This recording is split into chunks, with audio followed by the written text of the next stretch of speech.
श्लोक number 62, page number 162। ठीक है, वहां से निकालो, हम लोग पढ़ते हैं। ध्यायते विषया पुंसा संगतेषु पजायते संगत संजायते कामा कामात् क्रोध विजायते। ध्यायते विषया पुंसा संगतेषु पजायते संगत संजायते कामा कामात् क्रोध विजायते। अनुवाद श्रील प्रभुपाद द्वारा। इंद्रिय विषय का चिंतन करते हुए मनुष्य को उनमें आसक्ति उत्पन्न हो जाती है और ऐसी आसक्ति से काम उत्पन्न होता है, फिर काम से क्रोध प्रकट होता है। मैं पढ़ता हूँ, आप लोग सुनिए। इंद्रिय विषय का चिंतन करते हुए मनुष्य को उनमें आसक्ति उत्पन्न हो जाती है और ऐसी आसक्ति से काम उत्पन्न होता है, फिर काम से क्रोध प्रकट होता है। तो यहाँ पे हम लोग जो बोलते हैं ना कि भगवत गीता या भागवतम में सब कुछ है, तो यहाँ पे धीरे धीरे से प्रमाण मिलेगा।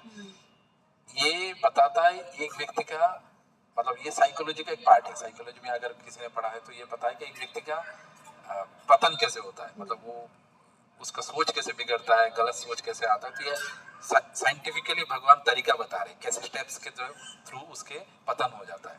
तो बोलता है कि ये तरीका भगवान बता रहे हैं, यहाँ ये तरीका है, उसके व्यक्ति का मतलब वो बिगड़ जाता है। हम बोलते हैं ना बिगड़ रहा है, सोसाइटी बिगड़ रहा है, इंसान बिगड़ रहा है। तो कैसे है ये भगवान यहाँ पे बता रहे हैं। वो बोलता है ध्यायते विषय पुंसा। ध्यायते मतलब कंटेम्पलेशन। कंटेम्पलेशन मतलब सोचना। किसके ऊपर सोचना? विषय, मतलब ऐसे चीजें जो कि विषय के रिलेटेड है, मतलब जो इंद्रियों को रिलेटेड है, जो इंद्रियों को सुख दे। ऐसी चीजों के विषय में एक व्यक्ति अगर बार बार सोचता है तो उसको ध्याय करना बोलता है। तो यहाँ से सब कुछ चालू होता है। जैसे मुझे चाहिए चाहिए चाहिए, मुझे चाहिए चाहिए, मुझे देखना है देखना है देखना है, मुझे चाहिए, खाना है खाना है खाना है खाना है, मुझे जाना है जाना है जाना है। तो ये जैसे हर बार वो सोचता रहता है तो उसका वैसा चिंतन बन जाता है, तो वो उसके दिमाग में वैसा चलता रहता है। उसके बाद भगवान बोलते हैं ध्यायते विषय पुंसा संगत तेषु पजायते। संगत, संगत मतलब होता है उसका अटैचमेंट, मतलब उसका आकर्षण का जन्म होता है। मतलब वो जब सोचता है कि मुझे उस विषय के बारे में चाहिए चाहिए, तो उससे उस चीज का उसका आसक्ति हो जाता है। वो उसको लगता है कि मुझे वो चाहिए, वो आसक्त हो जाए, उसके बिना वो सोच नहीं सकता। पहले वो सोचता है और सोचने के बाद उससे आसक्ति का जन्म होता है। उसके बाद बोलते हैं संगत संजायते कामा। मतलब जैसे अटैचमेंट होता है, उससे अटैचमेंट अगर काम वासना का जन्म देता है, मतलब उसको उस चीज को आसक्ति हो जाता है, वो और ज्यादा मुझे चाहिए। और उसके बाद संगत संजाते कामात क्रोध भी जाते। काम वासना जो है अगर पूरा होता है तो लोभ में परिवर्तन हो जाता है। काम वासना अगर पूरा हो जाता है तो उसके लोभ में बदलता है, और अगर वो पूरा नहीं होता है तो उसको क्रोध में बदल जाता है। अरे नहीं, कैसे नहीं मिला मुझे तो ये हक था, मैं डिजर्विंग हूँ, मुझे चाहिए। तो वो क्रोध में परिवर्तन हो जाता है, और अगर वो मिलता है तो वो लोभ में परिवर्तन हो जाता है। तो ये ग्रेट, मतलब भगवान यहाँ पे बता रहे हैं कि कैसे कोई भी चीज को, तो ये सेंस ऑब्जेक्ट जो है ना, मतलब बोल रहे शुरू में ध्यायते विषय पुंसा, ये देखने से चालू होता है। कोई चीजों के प्रति वो बार बार देख रहा है ना, तो उससे उसको आसक्ति जन्म होता है, वहां से उसको अटैचमेंट होता है, और उसके बाद उसका काम वासना जन्म होता है। काम वासना वो पूरा चरितार्थ हुआ तो लोभ का उत्पन्न होता है, और काम वासना अगर पूरा नहीं हुआ तो क्रोध का उत्पन्न होता है। ठीक है, अगला श्लोक 2.63। क्रोध भवति सम्मोहां सम्मोहां स्मृतिमिभ्रम् स्मृतिभ्रंशात् बुद्धिनाशो परनश्यति। क्रोध, फिर से दोहराइए। क्रोध भवति सम्मोहां सम्मोहात् स्मृतिविभ्रम् स्मृतिभ्रंशात् बुद्धिनाशो बुद्धि नाशोत प्रणश्यति। अनुवाद श्रील प्रभुपाद द्वारा। क्रोध से पूर्ण मोह उत्पन्न होता है और मोह से स्मरण शक्ति विभ्रम हो जाता है।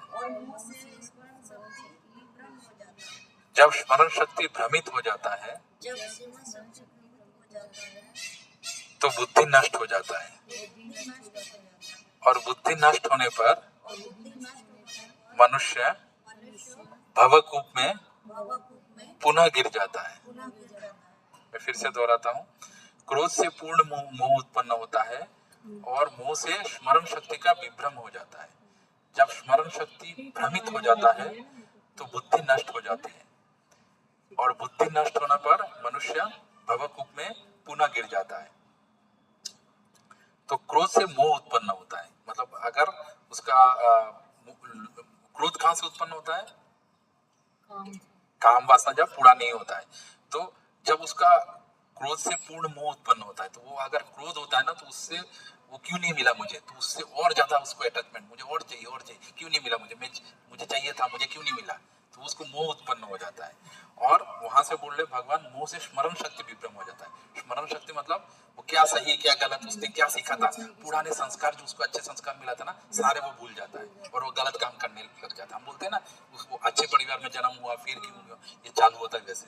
स्मरण शक्ति उसका, वो समझ जाता है मैंने कितना अच्छा शिक्षा दिया था। जैसे कुरुक्षेत्र के युद्ध में भी आप देखेंगे, द्रोणाचार्य कौरव जो थे वो भी द्रोणाचार्य से पढ़े थे और पांडव भी द्रोणाचार्य से पढ़े थे, लेकिन उनके ये जो ध्याय थे विषय पुंसा, जहां से चालू हुआ कि मुझे जगह चाहिए, जमीन चाहिए, सब कुछ चाहिए, इसी के चलते उनको मोह उत्पन्न और क्रोध हुआ और क्रोध से उनको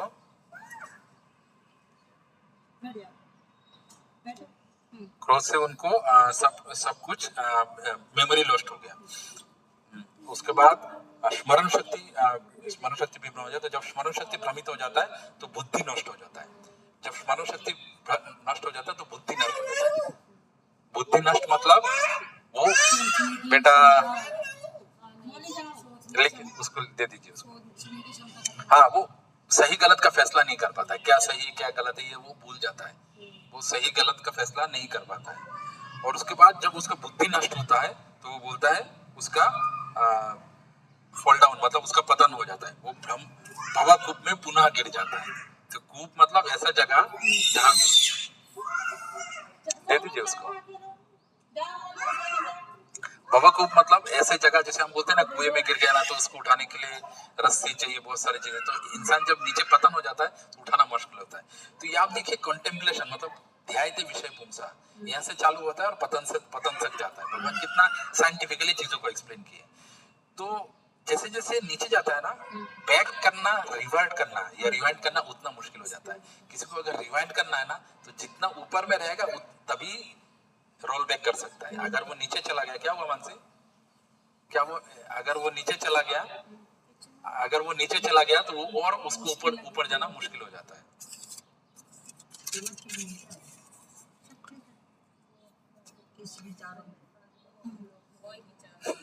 वो कुछ सोच रही है लोग,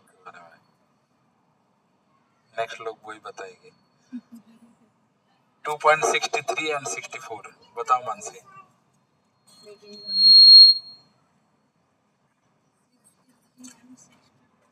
64 ही बताओ, 63 तो बता। 64 रागो देश विमुक्तेषु विषय इंद्रिय शरण आत्मवश्य विधि आत्मा प्रसादाधिगच्छति। रागो द्वेष विमुक्तेषु विषयानिन्द्रियश्चरन् आत्मवश्य विधि आत्मा प्रसादाधिगच्छति। किंतु समस्त राग तथा देश से मुक्त बोलिए, किंतु समस्त राग तथा देश से मुक्त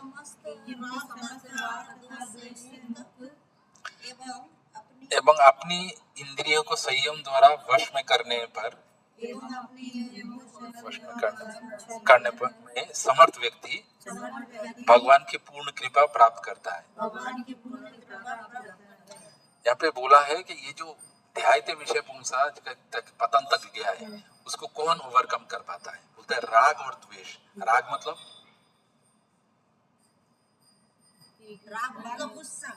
राग मतलब नहीं, राग मतलब आकर्षण, अटैचमेंट, और द्वेष मतलब घृणा।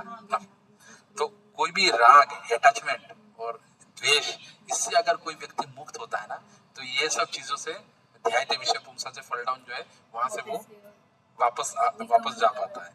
और वो बोल रहे हैं कि भगवान का पूर्ण कृपा उसको ही मिल सकता है। तो अगर कोई व्यक्ति राग और द्वेष से, मतलब अटैचमेंट से, किसी के प्रति में ध्यायते विषय पुंसा, उस चीज से मुक्त है वो, और वो जिसको जो मिला है, जैसे चाणक्य पंडित एक श्लोक में बोलते हैं कि पंडित का अर्थ क्या है। हम लोग बोलते नहीं पंडित जी, तो चाणक्य पंडित का एक प्रॉपर श्लोक बताते हैं। मातृवत परदारेषु परद्रव्येषु लोष्ट्रवा आत्मवत् सर्वभूतेषु जो पश्यति स पंडिता। मातृवत परदारेषु मतलब जो व्यक्ति, दार मतलब दूसरे व्यक्ति, जो व्यक्ति परदारेषु मतलब दूसरे के पत्नी, दार मतलब पत्नी, जो दूसरे पत्नी को माँ के समान देखता है। मातृवत परदारेषु परद्रव्येषु लोष्ट्रवा मतलब वो जो दूसरे का सामान को लोष्ट्रवा मतलब कचरे में ढेर में पड़ा हुआ, जो दूसरे का सामान को कचरे में ढेर में बैठा हुआ चीज सामान देखता है। आत्मवत् सर्वभूतेषु, आत्मवत् सर्वभूतेषु, आत्मवत् मतलब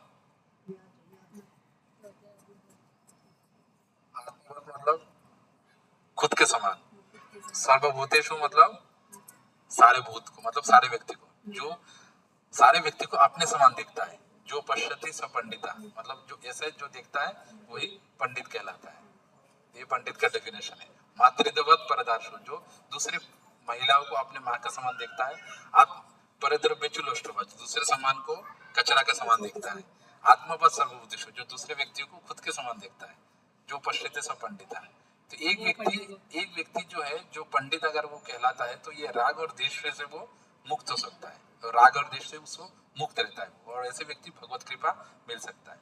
और तो हम लोगों को हमेशा इक्विपोज मतलब हम लोगों को हमेशा राग और द्वेष से मुक्त होना चाहिए, और तभी जाके हम लोग भक्ति से आगे बढ़ पाएंगे। और तभी हम लोग ये जो ध्यायते विषय पुंसा, जो शुरू के श्लोक में हम बोले थे कि कोई भी चीजों के बारे में हमारा सोचना है, हमारा उस चीज को प्रति कंटेम्पलेट करना, उस चीज के प्रति हमें आगे बढ़ना, मतलब उसके प्रति हमें सोचना नहीं है ये चाहिए चाहिए चाहिए चाहिए, उस चीज को हमें हटना है। जितना हम उससे आगे लग रहेंगे, उतना हम राग और द्वेष से मुक्त होंगे, उतना हम भगवत कृपा मिल सकता है।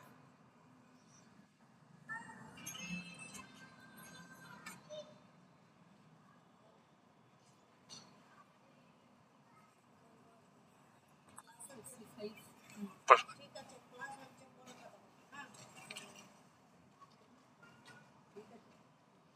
65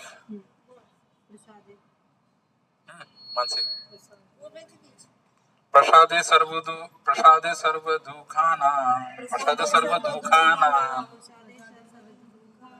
हानिरस्योपजायते प्रसन्नचेतेषार्याक्षु बुद्धिर्पर्यवतिष्ठति। प्रसादे सर्वदुःखानां हानिरस्योपजायते प्रसन्नचेतेषार्याक्षु बुद्धिर्पर्यवतिष्ठति। तो यहाँ पे हाँ मोबाइल में है।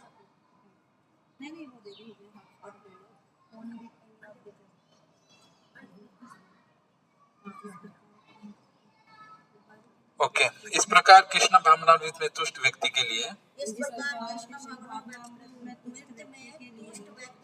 संसार के तीनों ताप नष्ट हो जाते हैं, और ऐसी तुष्ट चेतना होने पर बुद्धि शीघ्र ही स्थिर हो जाती है। इस प्रकार कृष्ण भावनामृत में तुष्ट व्यक्ति के लिए संसार संसार के तीनों ताप नष्ट हो जाते हैं और ऐसी तुष्ट चेतना होने पर उसकी बुद्धि शीघ्र ही स्थिर हो जाती है। ये था 65। तो इसमें बोले हैं इस प्रकार कृष्ण भावनामृत में तुष्ट व्यक्ति के लिए संसार के तीनों ताप नष्ट हो जाते हैं। फिर से कौन सा क्वेश्चन? संसार के तीनों ताप क्या है?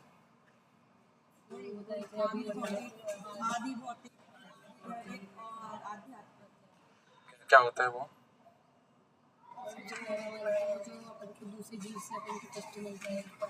दूसरे जीव से जो कष्ट मिलता है वो कौन सा है? आदि भौतिक, भूत, इससे याद आएगा। दूसरा आदि दैविक। आदि दैविक क्या है? हाँ, भूखमरी, बारिश, जाना, बाढ़ जाना, आदि दैविक। और तीसरा आध्यात्मिक। आध्यात्मिक क्या है? खुद के मन शरीर से जो मिलता है, जैसे बीमारी है। यहाँ पे बोलते हैं कि ऐसे इस प्रकार कृष्ण भावनामृत के तुष्ट व्यक्ति, तो तुष्टि कैसे आता है? जो व्यक्ति राग और द्वेष से मुक्त हो जाता है। जो व्यक्ति राग और द्वेष से मुक्त हो जाता है, ऐसे व्यक्ति कृष्ण भावनामृत में तुष्ट हो जाता है और वो तीनों ताप से नष्ट हो जाता है। तो कितना सरल उदाहरण है। आपको अगर ध्यायित विषय पुंसा आपने कर लिया तो आप तीनों ताप से ऊपर चले जाओगे। वो सिंपल उदाहरण है। और ध्यायित विषय पुंसा से आप कैसे ऊपर जाओगे? जब आपको हायर टेस्ट मिलेगा। ऐसी तुष्ट चेतना होने पर उसकी बुद्धि शीघ्र ही स्थिर हो जाती है। 2.66 नास्ति बुद्धिर्युक्तस्य चायुक्तस्य भावना नाचा भावयत शांति शांतस्य कुतं सुखम नास्ति बुद्धिर्युक्तस्य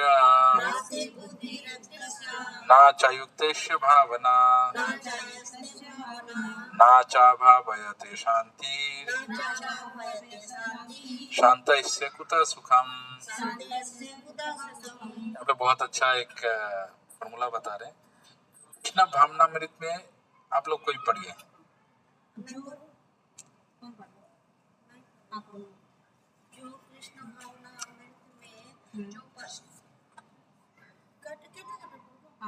हाँ पढ़ो। जो कृष्ण भावनामृत में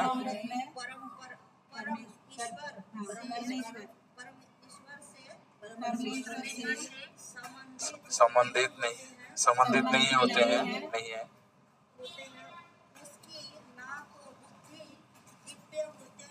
उसकी ना तो बुद्धि दिव्य होती है और ना ही मन स्थिर होता है,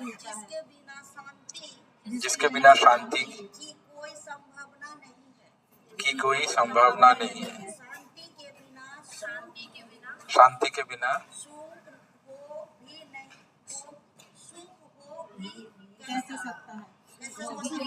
बिना सुख हो भी कैसे सकता है। और कोई पढ़िए।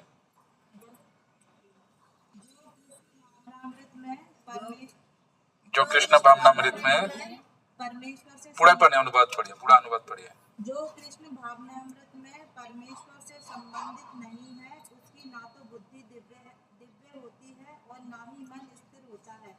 उसके बिना शांति की कोई संभावना नहीं है। शांति के बिना सुख हो भी कैसे सकता है।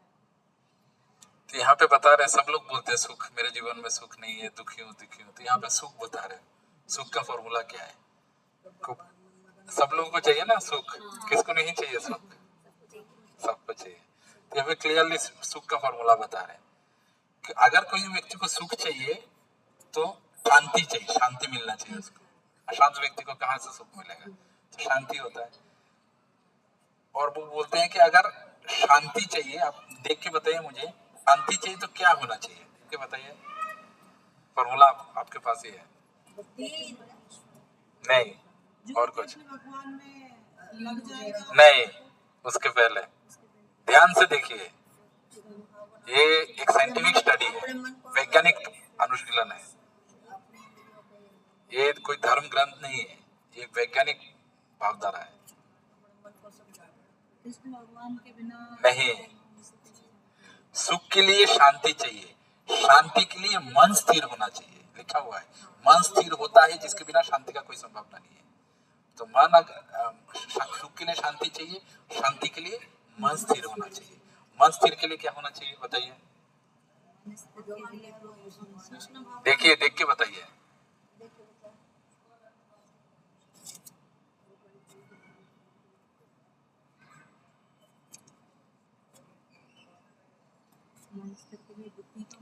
मन स्थिर होने के लिए बुद्धि दिव्य होना चाहिए, डिवाइन इंटेलिजेंस जिसको बोलते हैं। मतलब आप पता है कौन सा सही है कौन सा गलत है, तो वो बुद्धि दिव्य होना चाहिए।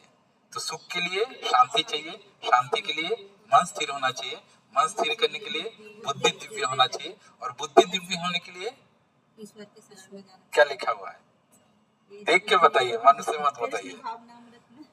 कृष्ण भावनामृत में परमेश्वर से संबंधित, मतलब आप परमेश्वर से संबंधित रिलेशन होना चाहिए आपका।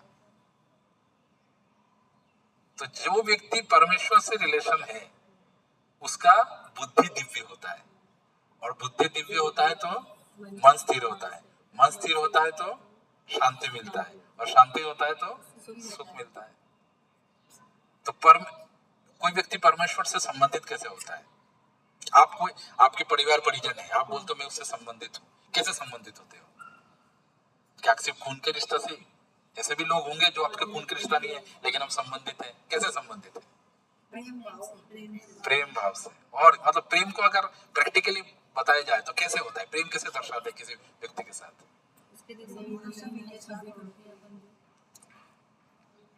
प्रेम कैसे दर्शाते हैं किसी के साथ?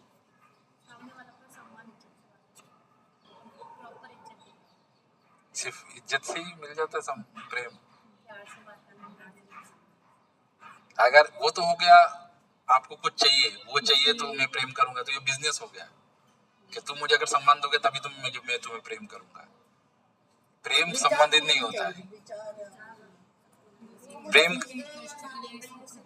प्रेम का जन्म होता है कि निष्कपट भाव संपर्क, और सबसे इंपॉर्टेंट मैं जानता हूं उसको क्या पसंद है और मैं वही करता हूं। मैं जानता हूं, जैसे आप अपने पति बच्चे या फिर कोई भी सगे संबंधी जो भी हो, प्रेम कैसे करते हैं? थोड़ी बोलते कि पति को बोलते तुम मुझे रेस्पेक्ट करोगे, मेरे बच्चे को बोलते तुम मुझे रेस्पेक्ट करोगे। आप जानते हो कि बच्चे को पति को क्या पसंद है और आप वैसे ही करते हो, वो दर्शाते हो। हाँ, तो वो ही प्रेम होता है। तो सिमिलरली परमेश्वर से, कृष्ण से अगर संबंधित बनना है तो कृष्ण को क्या पसंद है वो हमें जानना पड़ेगा, और वैसे ही हमारा जीवन वैसे बताना पड़ेगा। और जैसे हम वो बताएंगे तो हमारा बुद्धि दिव्य होगा, बुद्धि दिव्य होगा तो मन स्थिर होगा, मन स्थिर होगा तो शांति मिलेगी, और शांति होगा तो सुख मिलेगा। बताइए, सुख मिलेगा। समझ में आया? तो ये पूरा साइंटिफिक हो, पूरे आप लोग नोट डाउन कर रहे हैं, दिमाग में लिख रहे हैं, जैसे भी हो।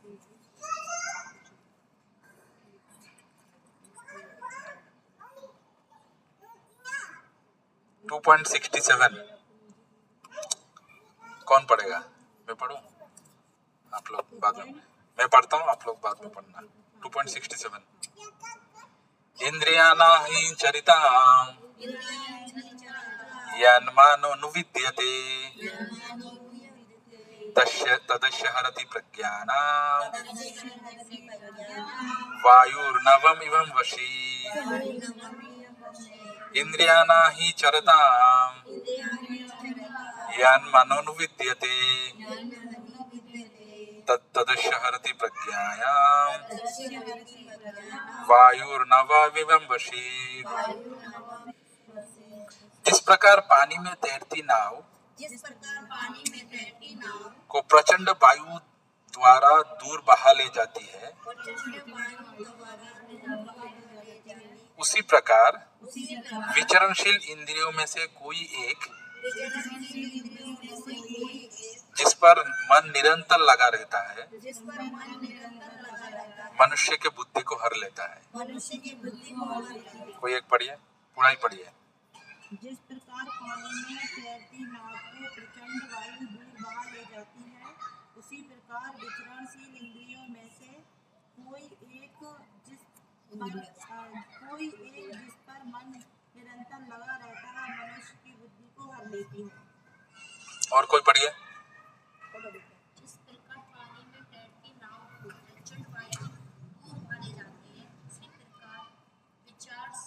विचरणशील। विचरणशील इंद्रियों में से कोई एक जिस पर मन निरंतर लगा रहता है मनुष्य की बुद्धि को हर लेती है।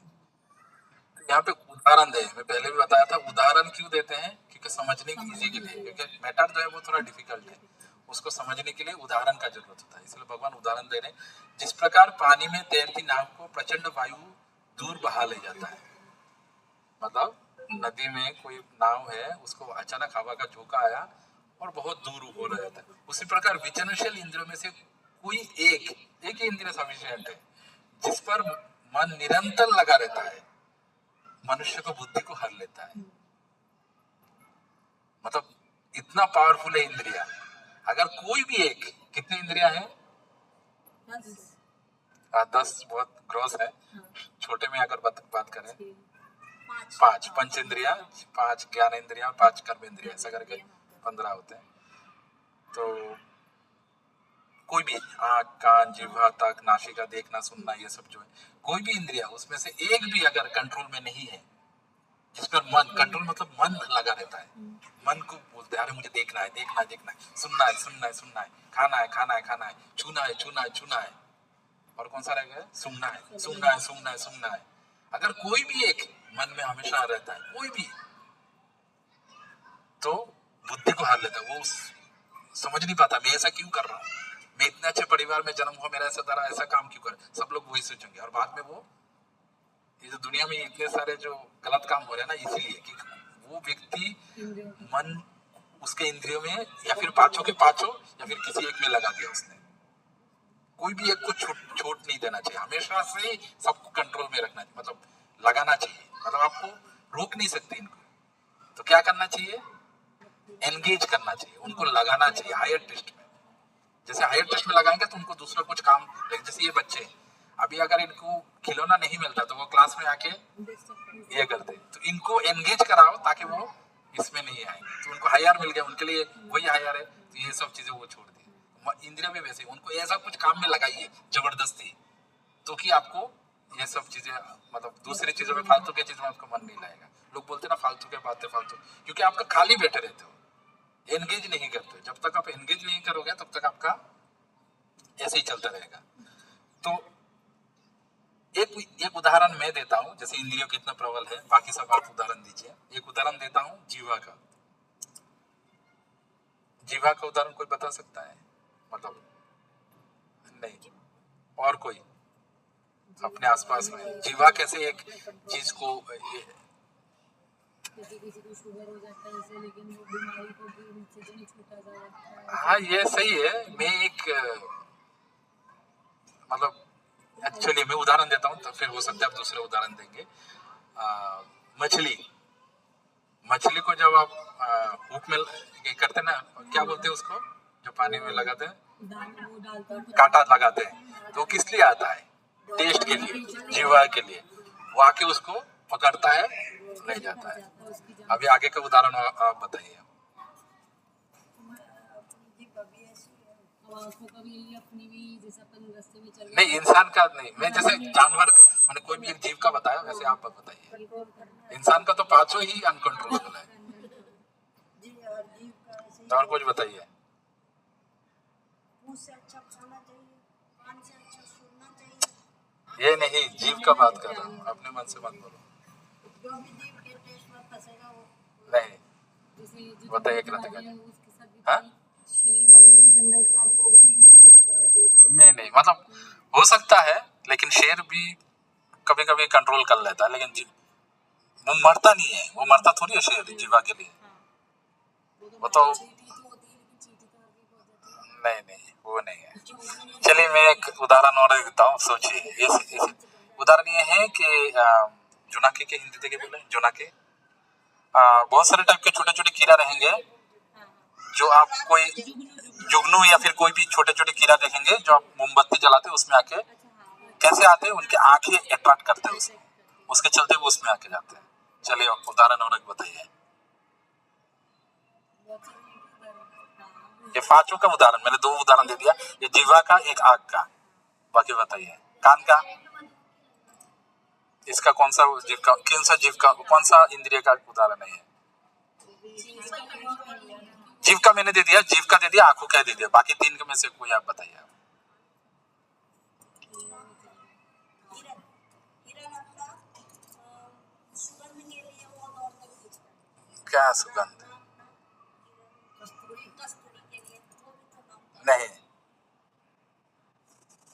हिरन को कान ये करता है, जो बहुत दूर से अगर कोई सुमधुर बांसुरी बजाता है, पहले के जमाने में ऐसा होता था, तो हिरन सुनता है और वो एक जानवर उसका नाम नहीं मालूम, बट उसको पहले से एहसास हो जाता है, खतरा वगैरह होता है उसको पहले से एहसास हो जाता है कि खतरा आ गया। हम लोग दूसरे कॉन्टेक्स्ट में बोल रहे हैं, हम बोल रहे इंद्रियों को कहाँ पे लेके डूबता है। इंद्रियों के कारण कहाँ पे अपन हाँ, डूब जाता है। जैसे मैंने मछली का बताया, वो इसका बताया, जुगनू का बताया, हिरन का बता दिया, 3 हो गया, बाकी 2। टच बजा और एक स्मेल। स्मेल, स्मेल क्या है? स्मेल कौन लेके डूबता है? मच्छर है नहीं, मच्छर कहाँ, मच्छर स्मेल लेके डूबता है? नहीं नहीं, उससे सुगंध से कहाँ मरता है। इसलिए हमें बहुत, चलिए मैं समय बहुत जा रहा है, मैं बता ही देता हूँ। बहुत सारे टाइप के फ्लावर्स होते हैं, जैसे हनी फ्लावर, आपने सुना होगा, हनी ट्रैप। तो वो क्या करते हैं, बहुत अच्छा गंध निकालते हैं, और वो सारे कीड़ा मकोड़ा होता है वो बंद हो जाता है और मर जाता है। मधुमक्खी तो मरता नहीं है, उसके कारण थोड़ी मरता है वो। और जुगनू को तो बोल दिया, आंखों में जो है, फूल में अंदर फंस जाता है। नहीं पता। खैर, और चौथा है स्पर्श। स्पर्श है, कोई बता सकता है? स्पर्श से जिसकी जानते हैं स्नेक। नहीं, हथिनी। हाथी को अगर पकड़ना है ना, तो आप लोगों को अगर पता, अगर कोई पहचान में है तो पूछना कैसे पकड़ते हैं। हाथी को पकड़ने के लिए कोई हाथी जो है था ना, फीमेल एलिफेंट्स, उसको रखते हैं एक गड्ढे में, और हाथी उसके साथ उसको छूने के लिए, उसको संसर्ग करने के लिए भाग के आता है, और वो उस गड्ढे में गिर जाता है और उसको पकड़ता है। मरता नहीं, उसको पकड़ता है। पकड़ा जाता है। पकड़ने के तरीके तो ये 5 इंद्रिय देखिए, एक एक जीव, इंसान का मतलब एक जीव का कितना कर, इंसान का तो 5 ही प्रबल है। तो एक व्यक्ति जब अपना मन उस चीज में लगा रहता है ना, तो वो इंसान को तो कितना स्ट्रगल करना पड़ेगा, बहुत डिफिकल्ट है। लेकिन इंसानी शरीर मिला है भक्ति करने के लिए, ये जीव थोड़ी भक्ति कर पाएंगे। ये बोलते हैं देवता भी भक्ति करने के लिए तरसते हैं, गोविंद देव जी को देखने के लिए देवता भी तरसते हैं। हमें से कितने लोग गोविंद देव जी को देखने जाते हैं?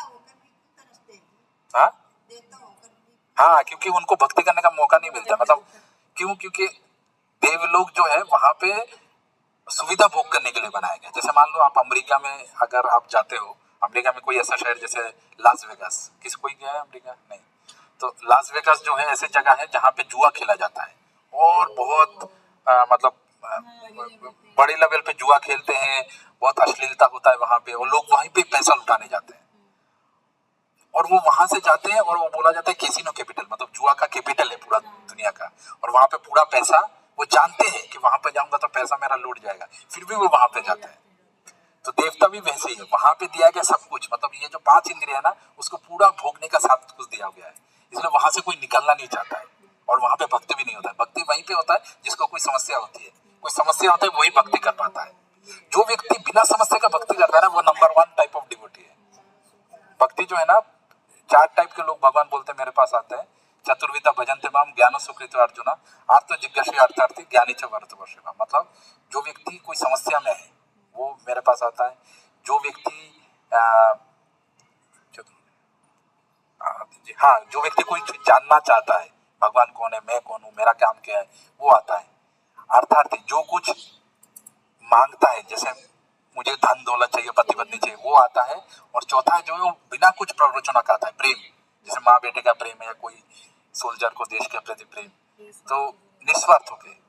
तो भगवान बोलते चारों ही महात्मा है, क्योंकि वो मेरे पास आ रहे हैं, दूसरे कोई देवी देवता पास नहीं जा रहे, मेरे पास आ रहे। लेकिन उनमें से भी महात्मा है ये चौथा व्यक्ति, जो बिना कुछ चाहिए बस प्रेम करता हूँ। संबंध जो मैंने बोला बता ना, पहले बताया था कि भगवान के साथ संबंध जोड़ना है।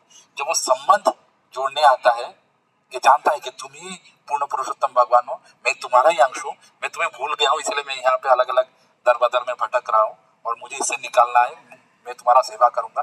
इसी सोच के सो जो जाता है, भगवत प्रेम करता है, सेवा करता है, वो भगवान नंबर 1।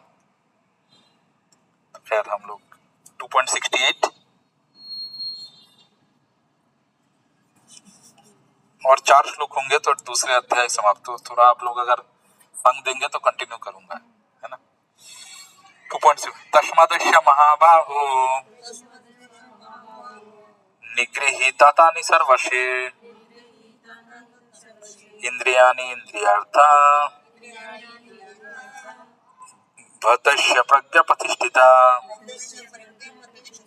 हस्तस्य प्रज्ञा प्रतिष्ठिता। तस्मादस्य महाबाहो निगृहीतानि सर्वशा इंद्रियाणि इंद्रियार्था हस्तस्य प्रज्ञा प्रतिष्ठिता। अर्थ शब्द अनुवाद शिला प्रभुपाद द्वारा। अतः है महाबाहु, इस पुरुष को महाबाहु जिस पुरुष को इंद्रिया अपने अपने विषय से सब प्रकार से विरक्त होकर उसके वश में है, उसकी ही बुद्धि निसंदेह स्थिर है। कोई पढ़िए, कोई भी। अतः हे महाबाहु, जिस पुरुष की इंद्रियां अपने अपने विषयों से सब प्रकार से विरत होकर उसके वश में है, उसी की बुद्धि निसंदेह स्थिर है।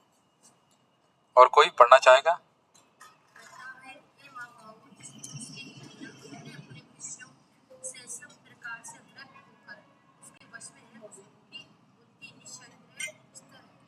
तो यहाँ पे भगवान बता रहे हैं कि इंद्रिय अपने अपने विषय से सब प्रकार से विरत होकर, तो सबसे इंपॉर्टेंट बात होता है इंद्रियों को उस चीजों से विषय से हटाना है, मन को वहां से हटाना है।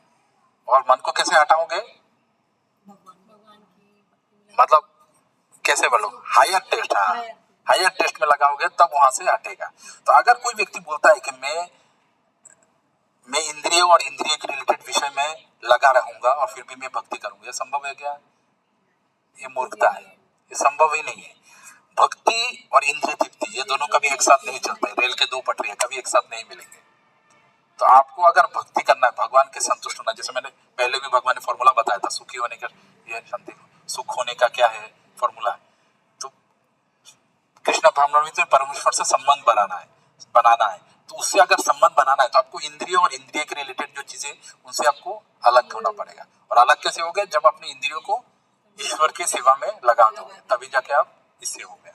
2.69 या निशा सर्वभूतानां तस्य जागृति संयमी यस्य जागृति भूतानि सा निशा पश्यति मुने। अनुवाद शिला प्रभुपाद द्वारा।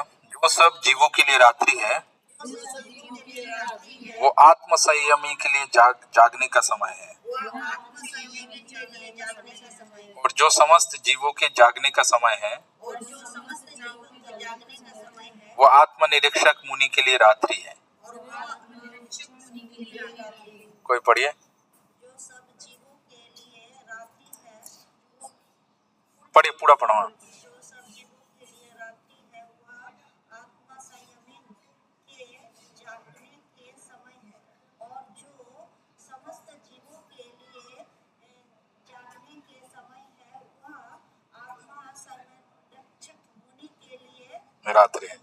तो यह क्या कहेंगे जागने, आपको क्या लगता है ये श्लोक क्या बता रहा है? रात को सोने का और जागने का बारे में बोल रहे हैं क्या? थोड़ा सा ये वैसा लग रहा है कि मतलब जैसे लोगों की पार्टी वगैरह जो रात को जब होती होगी तब जो भगवान से जुड़े लोग हैं वो लोग तो सो जाते हैं, और जो सुबह और किसको लग रहा है? देर तक 10-10 बजे तक जग रहे हैं तब तक शाम को रात में भजन ये सही बता रहे हैं। ऊपर से लगता है हाँ ये जो भक्ति करते हैं या फिर जो सीरियस है वो सुबह उठते हैं और वो लोग रात में जागते हैं, लेकिन अंदर में भगवान डीप में और कुछ बता रहे हैं। यहाँ पे 2 चीजों पे बता रहे हैं, एक है भौतिक आनंद, एक है आध्यात्मिक आनंद। भौतिक आनंद और आध्यात्मिक आनंद, भौतिक आनंद आध्यात्मिक आनंद, और वो 2 टाइप के लोगों के साथ, एक भौतिक लोग और आध्यात्मिक लोग, भौतिक व्यक्ति और आध्यात्मिक व्यक्ति। तो इन दोनों चीजों में बोला हुआ है। तो जो व्यक्ति आध्यात्मिक आनंद में है, जो व्यक्ति आध्यात्मिक है वो आध्यात्मिक आनंद में आनंद ही आता है। वो हमेशा कीर्तन में, जप में, प्रसाद में, तीर्थ यात्रा में लगा रहता है। उसको कोई भौतिक चीजों में भेजोगे, पार्टी करना, उसको मजा नहीं आता है, वो उसमें आनंद ही नहीं आएगा। और उल्टा कोई भी भौतिक व्यक्ति उसको अगर बोलोगे कि आप भजन करो, कीर्तन करो, तो उसमें उसको मजा नहीं आएगा, उसको पार्टी ये सब में मजा आएगा। तो ये यहाँ पे वो डिस्क्रिमिनेशन बता रहे हैं कि कैसे कौन सा किसके लिए कौन सा रहता है, कौन सा क्या डिस्क्रिमिनेशन कर, तो अलग अलग विभेद यहाँ पे भगवान बता रहे हैं। 2.70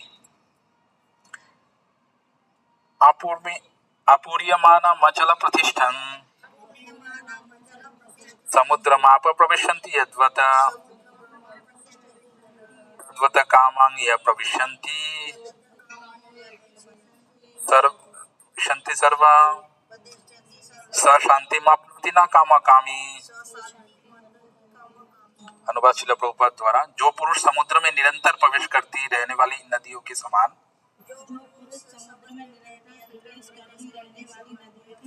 इच्छाओं के निरंतर प्रवाह से विचलित नहीं होता है और जो सदैव स्थिर रहता है वही शांति प्राप्त कर सकता है। वो नहीं जो ऐसी इच्छाओं को तुष्ट करने की चेष्टा करता है। कोई अनुवाद पढ़िए, कोई भी एक पढ़िए। जो पुरुष समुद्र की निरंतर प्रवेश करती रहने वाली नदियों के समान इच्छाओं के निरंतर प्रवाह से विचलित नहीं होता है, जो सदैव स्थिर रहता है वही शांति प्राप्त करता है। वही नहीं जो ऐसी इच्छाओं को तुष्ट करने की चेष्टा करता है। तो यहाँ पे शांति प्राप्त करने का फॉर्मूला बता रहे हैं आप लोगों को, और दिक्कत तो नहीं हो रहा। शांति प्राप्त करने का भगवान फॉर्मूला बता रहे, बोलते इच्छाओं को तुष्टि करने से शांति प्राप्त नहीं होता। ये चाहिए वो चाहिए, आज ये चाहिए वो चाहिए, वो नहीं।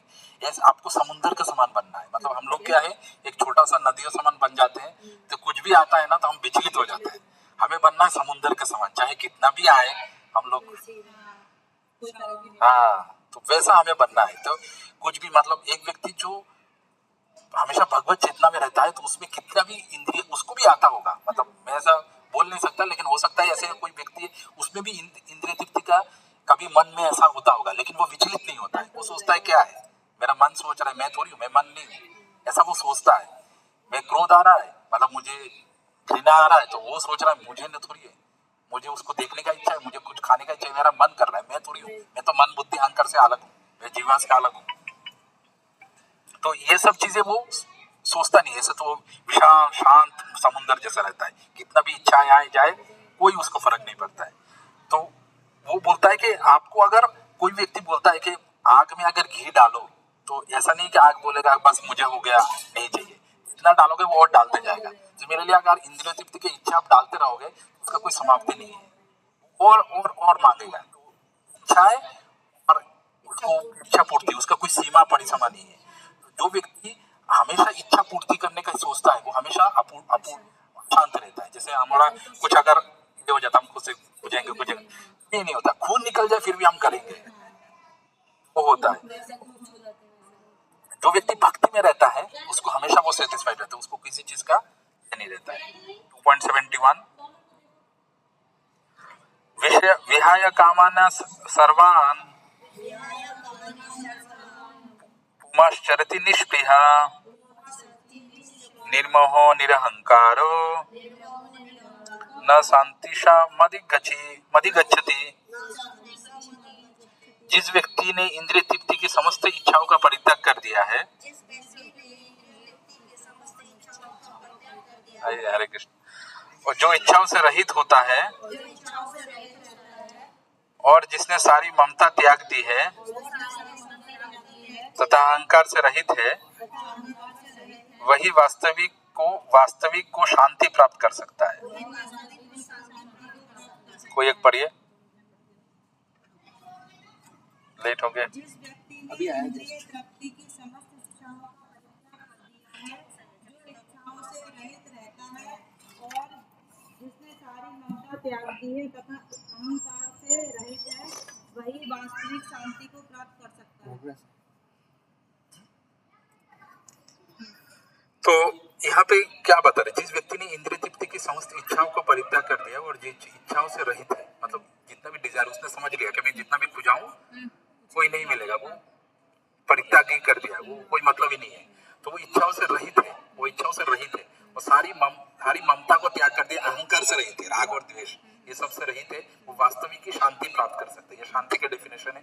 मतलब अगर कोई व्यक्ति इच्छाओं को त्याग करने का मतलब क्या है, सारी चीजों से डिटैचमेंट होना, मतलब वो कर रहा है लेकिन उससे उसको आसक्ति नहीं है। जैसे वो बोलते हैं ना कर्म करो फल, तो वैसे ही है, कर रहा है लेकिन उससे आसक्ति नहीं है। उसको समुंदर के समान बनना है, कितना भी इच्छा है उसको कोई फर्क नहीं पड़ता है। तो ये कहाँ से चालू होता है, मतलब ये और वो अहंकार से मुक्त होता है। ये कहाँ से चालू होता है, पहले बोलता है मैं, उसके मैं से क्या जन्म होता है, मेरा, और मेरा से क्या जन्म होता है, इंद्रिय तृप्ति। क्योंकि मैं, मेरा और मेरा ये सामान, ये मुझे चाहिए, ये मेरा है, तुम कैसे ये कर सकते हो। ये जो दुनिया ऐसे ही है, ये जो युद्ध आप देख रहे हो ये इसीलिए, एक छोटा सा भूखंड के लिए मेरा मेरा सामान, मेरा ये कर, सारी चीजें ये इसीलिए चल रहा है। तो जो व्यक्ति ये मैं मेरा ये को त्याग देता है, वो सारे मतलब प्रॉब्लम से निकल जाता है। वो सोचता है कि मेरा कुछ भी नहीं है, मैं सब कुछ इधर ही मिला है और मुझे उसमें अटैचमेंट रखना नहीं है, चाहे आए जाए मुझे फर्क नहीं पड़ता। मैं कोशिश करता हूँ भगवान की सेवा में लगाने के लिए, लेकिन अगर उससे वो नहीं होता है सफल, तो मैं उसमें नहीं पढ़ना है मुझे उसको। लास्ट श्लोक 272, येषां ब्राह्मी स्थिति पार्थ, बोलिए, नैन्य ब्राह्मो विमुहति स्थित्वशामन्तकालेऽपि ब्रह्म निर्वाणं मुच्यते। ये आध्यात्मिक तथा ईश्वरीय जीवन का पथ है, जिसे प्राप्त करके मनुष्य मोहित नहीं होता है। यदि कोई जीवन के अंतिम समय में भी इस तरह स्थित हो, तो ये भगवत धाम को प्राप्त होता है। कोई पढ़िए। यह आध्यात्मिक तथा ईश्वरीय जीवन का पथ है, जिसे प्राप्त करके मनुष्य मोहित नहीं होता। यदि कोई जीवन के अंतिम समय में भी इस तरह स्थित हो, तो वह भगवत धाम में प्रवेश कर सकता है। यहाँ पे बता रहे हैं कि आध्यात्मिक आनंद जो है वो अनलिमिटेड है। भौतिक आनंद जो है, कोई चीज खाने का, देखने का, वो लिमिटेड समय के साथ समाप्त हो जाता है। जो व्यक्ति बोलता है ना, एक श्लोक आता है आगे, रमन्ति योगिना, मतलब जो योगी रहते हैं ना, जो भगवान की भक्ति करता है, वो हमेशा आनंद में रहता है। तो अनलिमिटेड आनंद है। कोई अगर आप लोग जैसे जैसे आगे बढ़ते जाओगे, नाम जप करोगे, कीर्तन में भाग लोगे, प्रसाद खाओगे, आपको पता चलेगा ये अनलिमिटेड है आनंद, उसमें कोई सीमा नहीं है। और हम लोग जीवन में यहाँ पे बोल रहे हैं कि यदि कोई जीवन के अंतिम समय में भी इस तरह स्थिर रहता है, अंतिम समय के बारे में भगवान आगे भी बोलते हैं कि वो लाइफ लॉन्ग कोई प्रैक्टिस करता है और एंड में उसका एग्जाम होता है कि तुमने क्या क्या सोचा। बांग्ला में कहावत है, साधन करो भजन करो मरते जान ले। मतलब तुम कितना भी बोलते हो अपने आप को साधु, भजन करो मैं साधु हूँ, मैं बहुत बड़ा बाबा जी हूँ, तुम अगर जानते हो मरना कैसे है, या फिर तुम्हारे मरने के टाइम में पता चलेगा तुमने कितना साधन भजन सही में किया है। वो उसका एग्जामिनेशन है, उसको पता चलेगा। तो वो व्यक्ति मरने का टाइम जो है ना, वो उसके लिए वो तैयार करता है, पूरा जीवन भर प्रैक्टिस करता है। और वो व्यक्ति ऐसा जब करता है ना, तो वो भगवत धाम को प्राप्त होता है। जीवन में ऐसा मन को स्थिर रखता है, इंद्रियों को कंट्रोल रखता है, हायर टेस्ट में लगाता है, मन को इधर उधर बैठा कर नहीं, साधन भजन में वो लगाता है, मोहित नहीं होता है, इच्छाओं को परित्याग करता है, सब कुछ करने के लिए करता है, ईश्वर की इच्छा करने करता है। ऐसे जीवन भर प्रैक्टिस करता है, तभी जाके वो मरते समय खुशी खुशी मरता है। अभी हम लोग डिस्कस कर रहे थे, शरीर के 9 द्वार होते हैं। 9 द्वार से जब इंसान शरीर छोड़ता है तो शरीर आत्मा निकलता है। तो कोई बता सकता है 9 द्वार क्या है? गैस करिए। अरे आप बताइए, सब लोगों ने सुना है। आँख है, मुंह है, 2 आंखें और मुंह, 3 कान, गुप्तेंद्रियां। हाँ गुप्तेंद्रियां। तो कितने होंगे? 2 3 4, नहीं हाँ 2 2 4 5 6 7 8 और 9। तो ये 9 द्वार है। तो ये 9 द्वार से एक व्यक्ति अगर कमर के नीचे कोई भी चीज द्वार से उसका अगर आत्मा निकलता है, तो वो अधोगति होता है उसका। हाँ मतलब कोई भी पशु का जन्म भी हो सकता है, और अगर उसके ऊपर से जाता है तो वो स्वर्ग हो सकता है, जरूरी नहीं कि भगवत धाम हो। मतलब कोई भी देखते हैं कि मरने के टाइम वो टॉयलेट से कर रहा है, पेशाब कर रहा है, मतलब उसके नीचे से जा रहा है। और कोई व्यक्ति हाँ करके मर रहा है, आंखें खुला है या फिर कान ये है, तो उसके ऊपर से जा रहा है, तो वो उत्तम गति होता है। तो ये ऐसे पता चलता है। तो कोई व्यक्ति अगर ऐसे जीवन भर प्रैक्टिस करता है तो उत्तम गति प्राप्त होता है, ऐसे इंद्रियों को कंट्रोल करते। तो ये हमारा दूसरा अध्याय यहाँ पे समाप्त होता है। हम लोग अभी माला करेंगे, उसके बाद प्रसाद। किसी को कोई प्रश्न, कोई क्वेश्चन? प्रश्न होना चाहिए, प्रश्न होना चाहिए। प्रश्न नहीं है इसका मतलब दो ही रीजन, आपने पूरा ही समझ लिया या फिर आपने मेरा इतना परिश्रम करने के बाद भी आपने कुछ नहीं समझा।